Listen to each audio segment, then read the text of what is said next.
Flora! Flora! Oi, Rosilda! Doida aí! Olha que surpresa! Surpresa muito agradável. Entra. Como é que tá? Tudo bem contigo? Tá ótimo. Vamos entrando. Obrigada. O Instituto Popular Eduardo Lawande traz hoje, no Café Filosófico, a história de duas mulheres negras que contribuem para a ação afirmativa da identidade negra no Brasil, a partir da nossa história afro-amazônica. Este projeto tem incentivo da Lei Aldir Blanc através de editais do SESC. Ancestralidade, memória e identidade de mulheres afro-amazônicas na composição do repertório cultural brasileiro. Flora Stanberry possui graduação em Letras, Língua Portuguesa pela Universidade Federal do Pará, especialista em Saberes Africanos e Afro-Brasileiros na Amazônia pela UFPA, professora efetiva da Secretaria do Estado de Educação, é coordenadora da Eduque na Escola, do Grupo de Pesquisa Saberes e Práticas Educativas de População Quilombolas, Eduque UEPA. É presidenta do IPEL, Instituto Popular Eduardo Lawande. Flora Cristine, nascida em 29 de abril, sob o signo de Touro. Ela se define como uma fênix que ressurgiu das cinzas para ganhar o mundo. Flora é neta de barbadianos, mulher empoderada que não é filiada a nenhum partido político. E também não faz parte de nenhum movimento social, mas a sua luta é constante contra qualquer tipo de preconceito.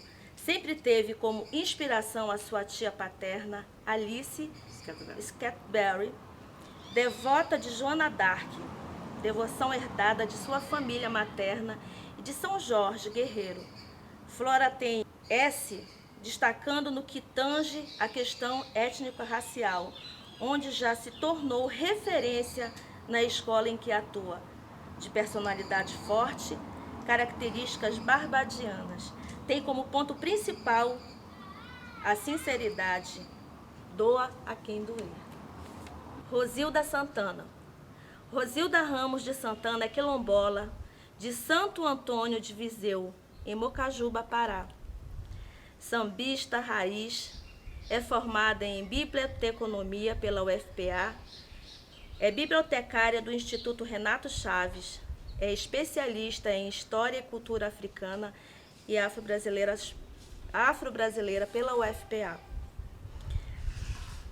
Produtora cultural da ONG Tirando de Letra, presidente da Associação de Moradores de Outeiro, trabalha com a temática quilombola, literatura afro-brasileira e leitura infanto-juvenil. Um sorriso negro, um abraço negro, traz felicidade.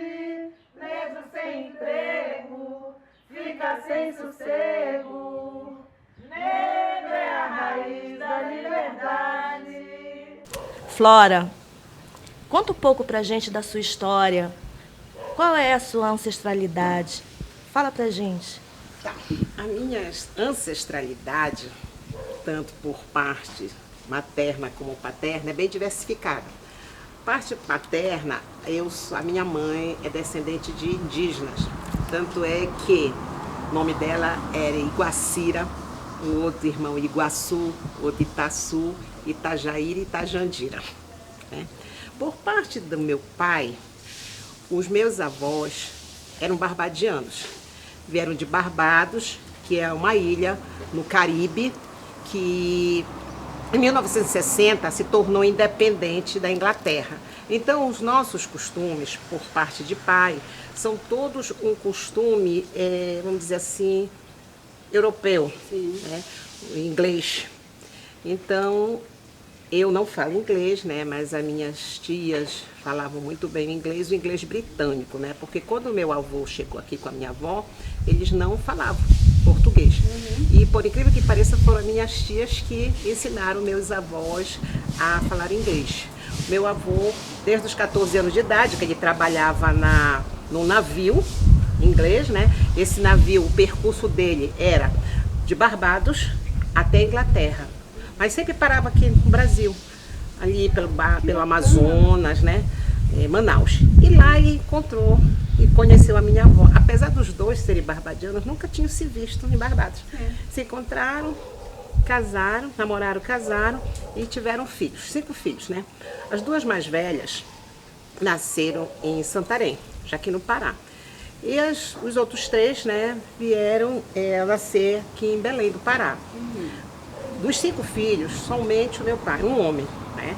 E foi o único que casou. E a minha inquietação é querer saber, Rosilda, por que a maioria das mulheres barbadianas, elas nunca casam.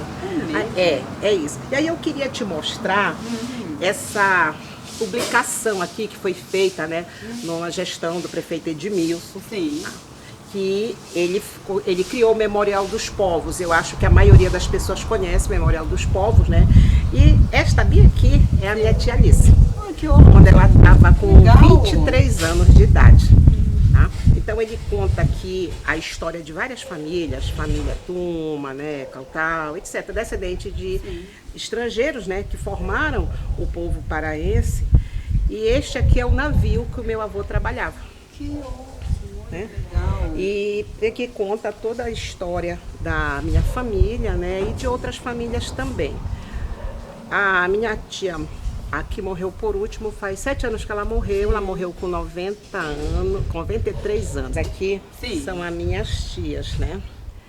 A que está para ver que eu não tenho a foto, é a Maria, que era a mais velha, faleceu bem jovem. Esta aqui era a segunda, Lilia Scampbell. Esta aqui é a Alice, que eu sempre falo muito, que eu me identifico muito com ela, né, que dizem que eu sou fisicamente parecida, mas eu acho que mais além da física, a semelhança física, mas principalmente na atitude. Serviu de espelho para mim, uma mulher empoderada. Né? Esta aqui é a última das mulheres, né? E o caçula é meu pai. A Marta era muito católica, queria ser freira, né? Mas aí, segundo o que ela me contava, né, que teve muita dificuldade por conta da cor, né? E voltando aqui para a questão da Alice, elas todas faziam muito bem crochê, bordavam, inclusive o vestido do meu casamento foi a Alice que fez. Ela era costureira.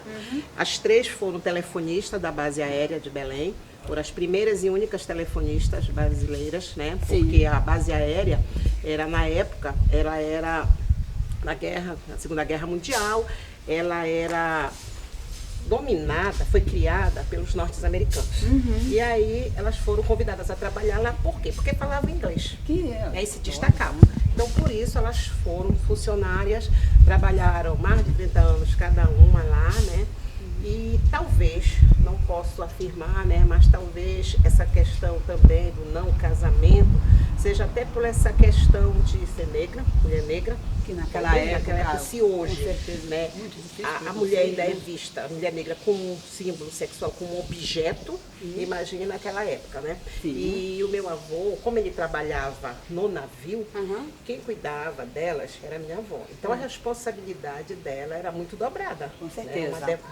Uma responsabilidade muito grande. Eu queria te mostrar aqui, olha a minha tia Alice. Ai, se linda. Preparando para o casamento da vizinha. Muito né? linda. Foi do casamento da vizinha. Ela e o Vitor, meu filho mais novo. Sim.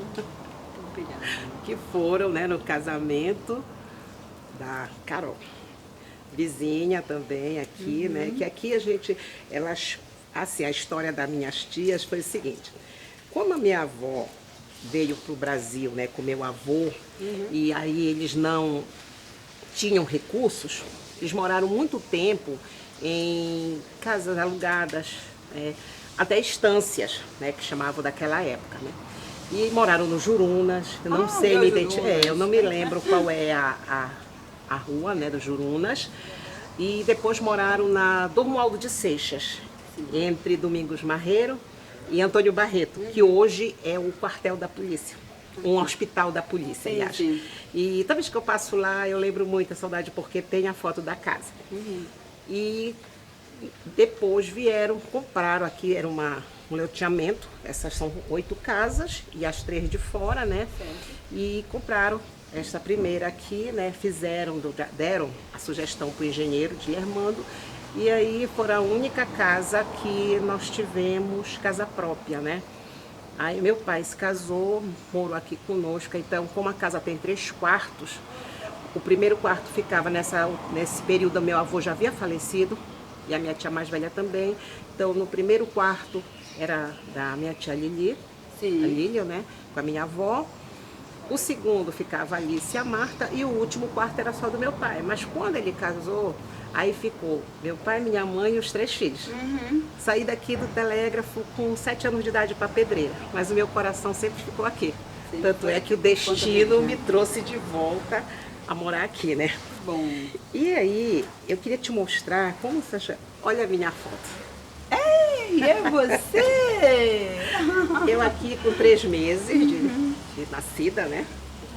Então, o que me chama a atenção, sabe, Rosilda, é que você pode ver que as fotos são antiguíssimas, né? Muito, E bem conservadas. Sim. E aí, o que é que a gente observa, né? Que naquela época, quase ninguém tirava os retratos. É. E isso me surpreende muito, porque é uma coisa que eu vejo que até hoje a gente conversando, né, conversando com muitas pessoas, as pessoas dizem assim, engraçado, Flora, você tem uma história a memória através da fotografia, coisa sim. que nós não temos. Sim. Então isso para mim fez com que eu começasse a refletir sobre isso. Tanto é que hoje eu estou fazendo um curso de fotografias. E estou pegando essas fotos antigas, estou escaneando, né, para que a gente possa guardar, né, e tê-las como um documento, né? Para Isso. você ter. Isso aqui foi o Vitor, quando ele estava, né, Sim, aqui, né? sim. Já uma foto mais recente. Oi, vizinho, bom dia, tudo bem? Bom dia, tudo bem? Obrigado. Olá, bom dia, vizinho. Então, olha aqui, Bem Eu- antigas. André e Léo, eu e meus 2 irmãos, lá na Pedreira, a nossa casa era assim, quando a gente chegou lá, aquela casa de, como é que a gente chama, de barro, né? Sim. E também, Rosilda, sabe o que me chama a atenção, Rosilda? É que as minhas tias, elas, coisa que a gente não vê muito hoje, né? Elas tiravam muitas fotos andando, olha. Naquela época, chamavam as fotos, né? Elas usavam no comércio de Belém, João Comércio Alfredo, de né? Belém, A minha João tia, principalmente a Alice, gostava, como dizia a minha mãe, bater beira, né? No Bater começo. perna, né? Bater Como dizia, perna, né? bater Já perna, era é assim, isso. No lá comércio, lá embaixo. embaixo, isso mesmo. Lá embaixo. E aí, ela sempre ela está com, às vezes, com um pacote de embrulhos, que era tecidos que ela comprava para fazer as costuras, né? E ela ia muito, então o fotógrafo, segundo ela, tirava a foto e depois perguntava, você vai querer e tal, e elas, por isso que a gente tem muito esses registros, né? Olha aqui, aí começou aqui já preto e branco, né? Naquela, ou colorida, né? Colorida já. Já, uma cor bem diferenciada, mas reparem que ela é uma foto muito antiga da minha avó. Minha avó tem quase 60 anos de morte, de falecida. Então vê como a foto ainda está impecável, né? É. A qualidade impressiona Isso. mesmo. Mas que bom, a tua história é muito linda, Flora. Sim. Muito bonita da tua família, né? Tudo isso que tu me colocaste, mostraste isso, bem representa o quanto nós contribuímos para a formação desse país, né? Enquanto negras, enquanto mulheres negras, não é isso? E mesma coisa também, como eu te falo, sobre a minha vida, o que eu passei enquanto mulher negra também. Eu acho muito lindo e eu acho que é assim, que a gente tem que cada vez mais falar e mostrar para as outras mulheres, para que elas Vamos tomar um também café, Pois é, vamos tomar assim. Flora, e os seus irmãos? Pois é, os meus 2 irmãos, né? Eles não têm assim tanta consciência hoje, café, mexe calma, como já temos. Por quê? Quero contar a história do meu irmão mais novo, Sim. que é o Alberto. Engraçado, nós temos o nome dos avós. A avó era, minha avó era Flora, Aham. tá? O meu avô paterno era Robert, Por isso que o nome Robert? é Robert. O meu pai era Albert Edward Scantlebury. Tanto é que se chama, para portuguesar, né? Sim. Aí chamaram Alberto Eduardo. A minha avó ficou Flora Scantlebury. Aí sim, quando meu pai se casou, botou o meu nome, Flora, nome da minha avó paterna. Não botou Raimunda, que era da minha avó materna. Flora Raimunda ia ficar meio estranho, né? Aí, mas enfim. Aí colocaram Flora Cristine, foi escolhida pela Alice.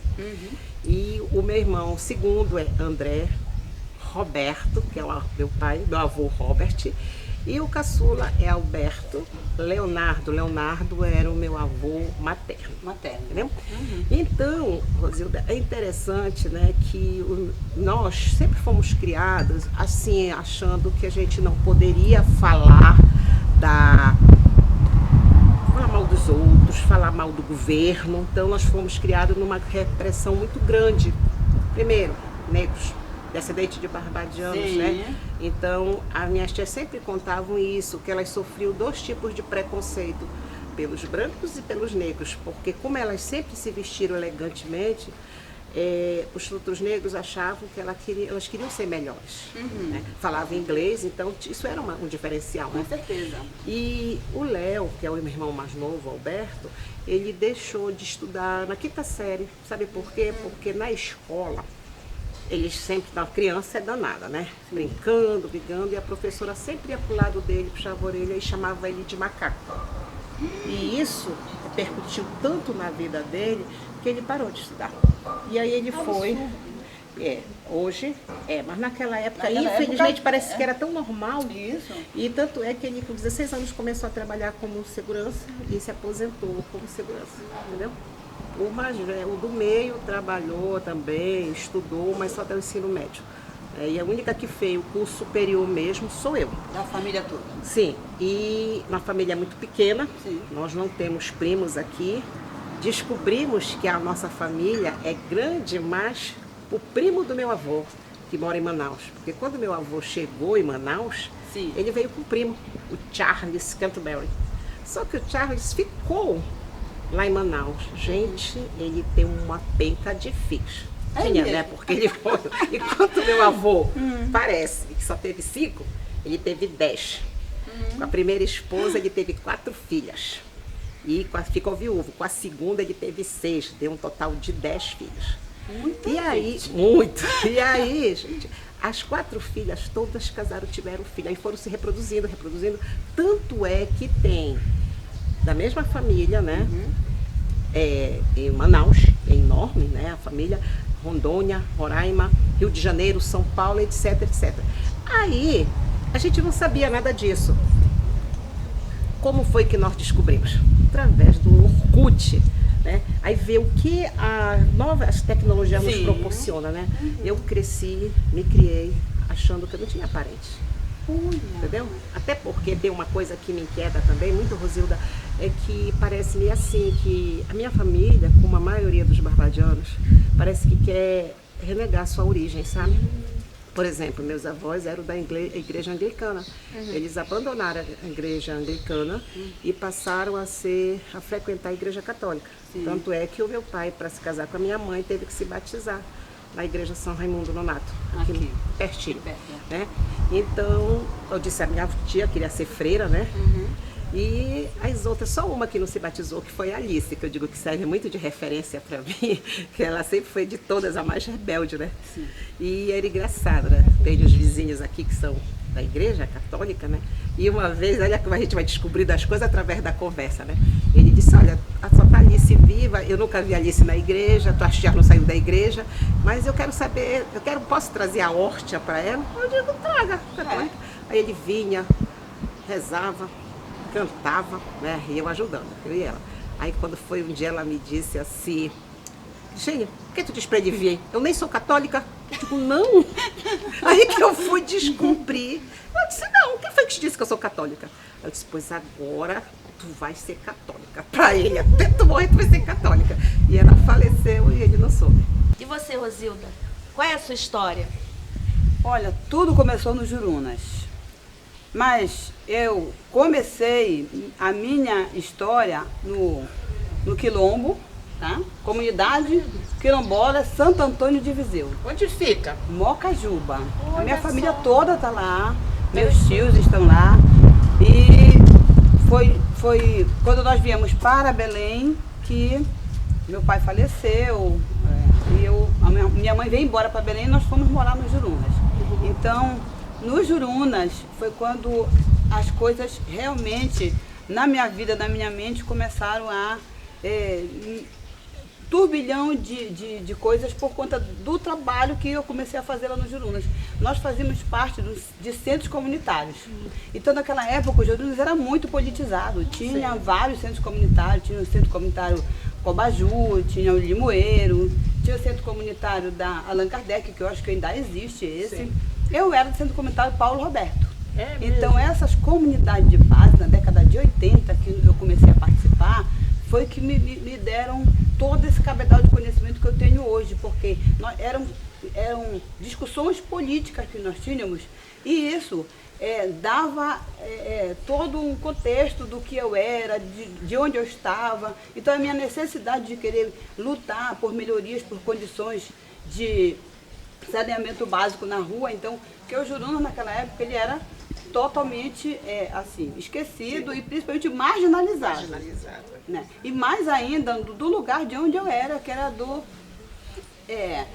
um loteamento que era da Polícia Militar, que nós, dentro dos centros comunitários, fizemos reuniões com o governo e pedimos a área para fazer o loteamento. Então, esse loteamento foi chamado de Radional. Então, a Radional, naquela época, eram pessoas muito carentes, que não tinham onde morar e que foi loteado pelas pessoas. Né? Então, eu fui morar lá nessa Radional. Então, a Radional era assim, altamente criminalizado pelo poder público, porque não tinha saneamento, não tinha nada, por ser um loteamento. Então, a Radional, nessa época, foi que me deu toda uma vontade, uma determinação de querer fazer, de querer me colocar como uma pessoa que fosse melhorar a vida das pessoas ali. Então, os centros comunitários, nós tínhamos reuniões, discussões políticas, enfim. E até mesmo, quando eu comecei também a ler muito, a estudar muito, e fui entender, né, de onde eu era, onde eu estava. Inclusive, naquela época, eu com 18 anos, eu fiz vestibular e passei na UFPA. Coisa que jamais alguém poderia... As pessoas não sabiam nem lá no Radional, não sabiam o que era vestibular. O que é isso? Por que a Rosildo está comemorando lá? Era uma comemoração que nem a minha família mesmo não entendia, não sabia. Né? Mas eu já estava dentro do sistema de discussão, de diálogo, de conversa, e isso foi me levando para conseguir passar no vestibular com 18 anos e... Olá, vizinho. Oi, seu José, pode passar. Pode passar, bom dia. E foi assim que eu fui para a universidade. Então, depois dessa questão da universidade, aí eu já fui me envolvendo com outros movimentos, que aí eu me formei em biblioteconomia, sou bibliotecária, e essa luta já começou a passar dentro desse contexto de bibliotecários. Fui presidente da Associação de Bibliotecários por 2 mandatos, criei o Sindicato de Bibliotecários. Hoje ele está reformulando, está com uma outra diretoria, mas naquela época, em 2005, quando nós criamos. E dentro dessa luta toda também aí, com relação aos projetos de leitura que eu fazia dentro da Associação de Bibliotecários, né? Fiz vários projetos de leitura, que eu tinha a minha impressão é o seguinte, assim como eu consegui sair daquele lugar, sabe, conseguir reverter toda uma condição de que se eu estivesse ali, naquele espaço, todo mundo que estava ali não tinha como ascender de modo nenhum dentro daquele espaço que era Radional, entendeu? As pessoas, a dificuldade, o acesso de ter condição de sair dali era muito difícil. Então, eu consegui sair dali, por quê? Porque eu li muito, o meu engajamento político, as leituras que eu fiz, eu acho que isso me fortaleceu para eu poder conseguir sair. E eu poderia estar ajudando outras meninas se eu continuar fazendo esse trabalho, se eu pudesse dar acesso a essas meninas, entendeu? Então, os projetos que eu comecei a fazer, muitos projetos de incentivo à leitura, que inclusive me deu um prêmio, eu ganhei um prêmio por causa dos projetos que eu fiz. Me fala desse prêmio, Rosângela, a gente precisa saber, né? Porque às vezes a gente faz tanta coisa, mas ninguém sabe, e a gente precisa divulgar o que a gente faz, né? Depois eu vou te mostrar uns livros, né, que legal. eu faço parte também de uns capítulos. Tenho a pretensão, e se Deus quiser, vou conseguir fazer um livro só meu. História dos barbadianos. Mas né? tem que fazer. Mas, é me conta aí esse prêmio, como é que foi? Eu comecei a fazer vários projetos de incentivo à leitura. Então, assim, nós juntávamos vários órgãos, entidades e, por exemplo, os órgãos públicos, a Prefeitura Municipal, ela tem a Biblioteca Bertano Rocha, então eu convidava a Bertano Rocha para ir. Tem o Estado, a Biblioteca Pública Arthur Viano convidava eles também. Então, nós nos reunimos, várias entidades, fazendo promoção de leitura. Então, nós fizemos no Cumbu, trazendo, foi lá para as crianças do Cumbu, fizemos lá no Juruna, na própria Radional, levei todo mundo para lá para falar sobre tirar carteira de identidade, também teve uma ação social no meio, né? Então tinha para mim tudo é informação, sabe? Quando você leva informação para as pessoas, você leva conhecimento para as pessoas, você está disponibilizando, dando acesso. Então era isso que nós fazíamos. E aí, de repente, veio uma bibliotecária americana que veio fazer uma palestra no CCBU. Eu fui, que eu era do sindicato, né, da Associação de Bibliotecários. Essa americana veio, eu mostrei um pouco do trabalho que eu tinha, e ela pegou e disse, olha, junta esse teu material todo e me entrega que eu vou levar para ver o que a gente pode apoiar. Então ela levou para Brasília e com 2 meses depois eles me ligaram dizendo que eu tinha sido selecionada. Eu estava sendo concorrendo a uma bolsa de intercâmbio cultural Brasil-Estados Unidos.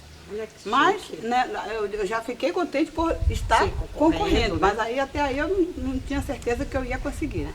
Mas quando foi 2 meses depois, mais ou menos abril, acho que foi fevereiro de 2004, eles mandaram para mim todo um roteiro do que eu ia fazer, me dando parabéns que eu tinha conseguido. Então eu viajei para Washington e Chicago, e com tudo pago pela Embaixada Americana, para conhecer bibliotecas lá em Washington e Chicago. Então foi assim, o máximo de onde eu acho que eu alcancei naquele momento, sabe? Sim. Porque ter sido premiada, primeiro com um intercâmbio cultural, e eles reconhecendo o trabalho que eu fazia, então para mim isso foi uma coisa assim, o ápice do que eu podia conseguir dentro da minha profissão. Então eu fui, visitei as bibliotecas. Quando eu cheguei de lá, eu continuei fazendo os projetos. Né? Isso tudo também foi 2005, mais ou menos. Depois nessa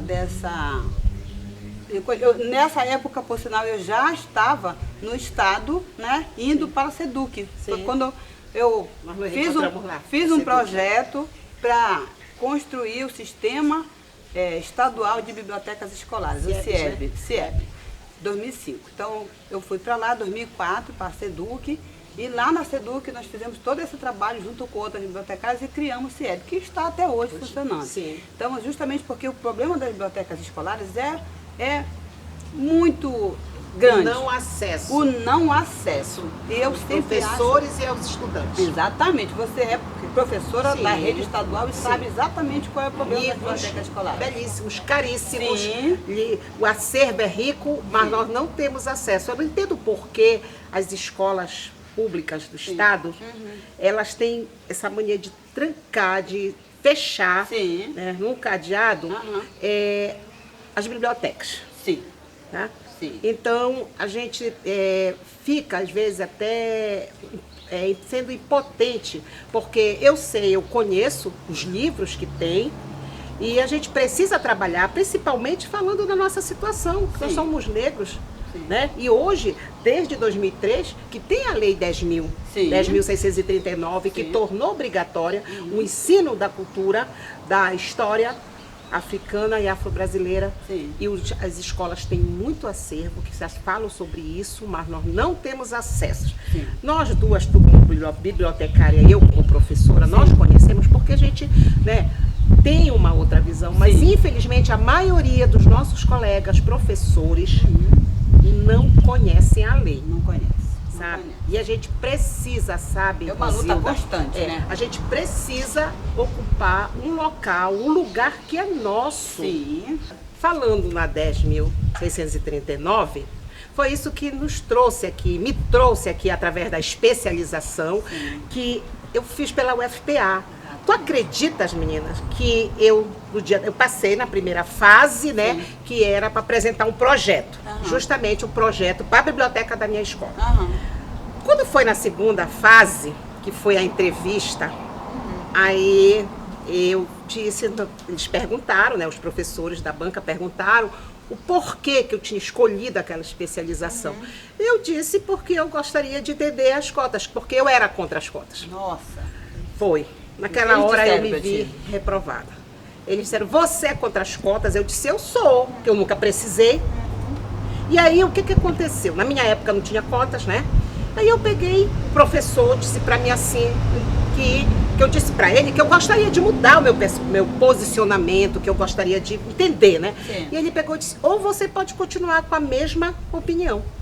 E foi daí que eu vi, né, depois o meu nome na lista dos aprovados, e com um mês de curso, eu já era radicalmente a favor das cotas, que é uma coisa que é um direito que nós temos de ingressar na universidade. E a gente sabe que esse ingresso, ele é muito desleal. Com certeza. Então, como eu não tinha esta visão, eu hoje me vejo, eu não tenho vergonha de falar, sempre quando eu vou dar uma palestra ou que eu estou nas minhas aulas com os meus alunos, eu falo dessa minha situação, que eu era contra. Mas a partir do momento que a gente começa a conhecer, né, aí a gente começa a entender.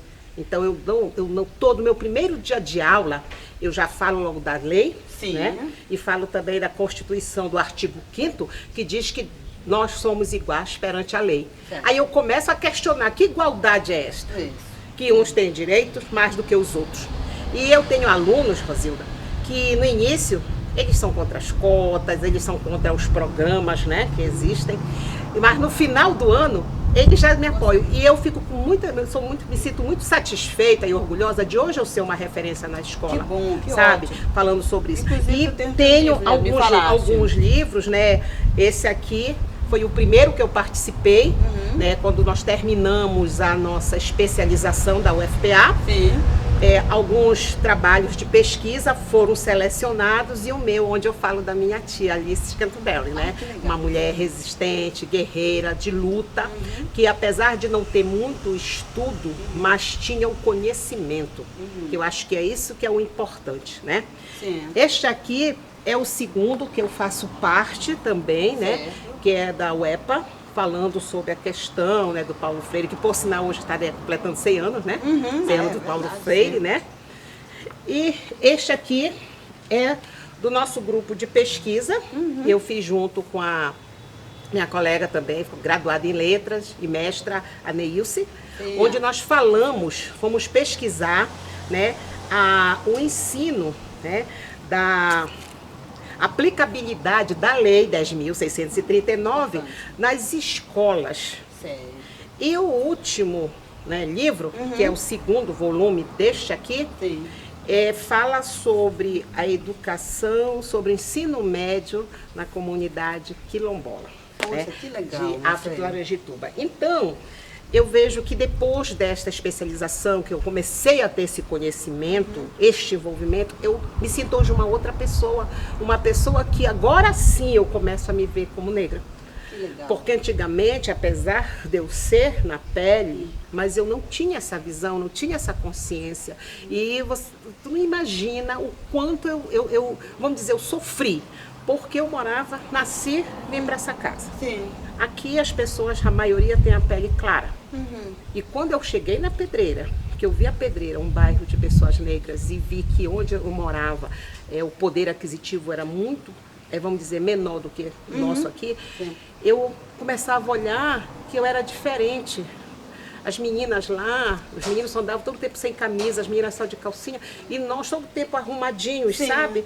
E eu olhava e eu via aquele olhar diferenciado, tanto deles para mim como deu para eles, né?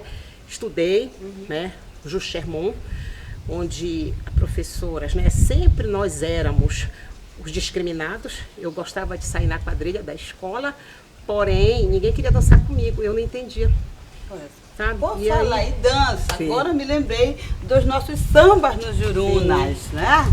Olha, Na verdade, o samba no Jurunas não é só escola de samba, entendeu? Oi, não seu é só... Elton, bom dia. Oi, bom dia, seu Elton, como vai? Então, nossos sambas no Jurunas, aquilo sim é que é resistência, aquilo sim é que é, né, fortalecimento da comunidade negra, de quem está lá, aquilo ali. Naquela época, quando nós íamos, agora por causa de Covid, já não estamos mais podendo, mas o samba sempre me deixou esfuziante. Eu penso em tudo que os negros sofreram e hoje a gente, resistência total dentro desses espaços, nos Jurunas, quando a gente vai pro samba. Então eu gosto demais de pensar nisso daí. Eu acho, minha amiga, que nós vencemos, sabe? Que nós ultrapassamos os limites que alguns nos colocaram, né? Esse limite não existe para nós. E isso é que é bacana entre a gente. Então, Flora, a escola de samba é a pedagogia do negro, é a resistência. Lá eu me sinto empoderada, lá eu me sinto com toda a negritude, a ancestralidade que nos deu isso daqui. Então, eu acho que nós conseguimos, nós vencemos. Eu acho que a gente tem muito a mostrar para as mulheres negras hoje. E não só para mulheres negras, para a população em geral, né? Sim. Porque a gente observa que as pessoas se dizem que não são racistas, mas nos olham diferente, acham que nós não devemos ocupar certos locais. E quando a gente está no samba, quando a gente está no quilombo, eu, pelo menos, eu me acho que eu faço parte daquilo. Eu me sinto como se eu estivesse em casa. O samba é nosso, é a nossa vida. Sabes quando eu estudava no ensino fundamental, que na época chamava primeiro grau, ninguém queria dançar comigo, quadrilha, sabe? Eu sempre ficava excluída. E depois a gente ficava assim, eu ficava olhando, pensando, e hoje eu entendo porque por causa da minha cor.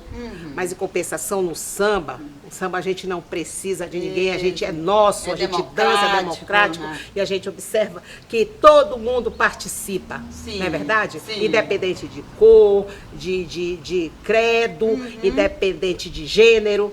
Eu acho que isso que tem que ser colocado, e podem ficar com raiva, porque todas as vezes nas minhas aulas, Rosilda, eu coloco isso. Infelizmente, a maioria dos nossos colegas não trabalha essa questão, sabe? E a gente precisa trabalhar isso, porque o aluno precisa ser acolhido para que ele seja um cidadão. Eu, no primeiro dia de aula, Rosilda, sabe o que eu falo para eles? E eu digo assim, que aluno alienado vai ser um profissional alienado. Pois é. E a turma que saiu ano passado me mandou um texto muito lindo. Infelizmente eu perdi no meu celular, que eu queria te mostrar. E no final, a turma diz assim: o seu bordão, professora, um aluno alienado será um profissional alienado. E nós não seremos, porque nós tivemos a senhora na nossa vida. Claro que isso me emociona, sabe? Isso. Entendeu? Então é importante que nós saibamos disso. E a gente faz a diferença sim, queira ou não, tá? Um sorriso negro, um abraço negro, traz felicidade. Um sorriso negro, Um abraço negro, traz felicidade. Negro sem emprego, fica sem sossego. Negro é a raiz da liberdade.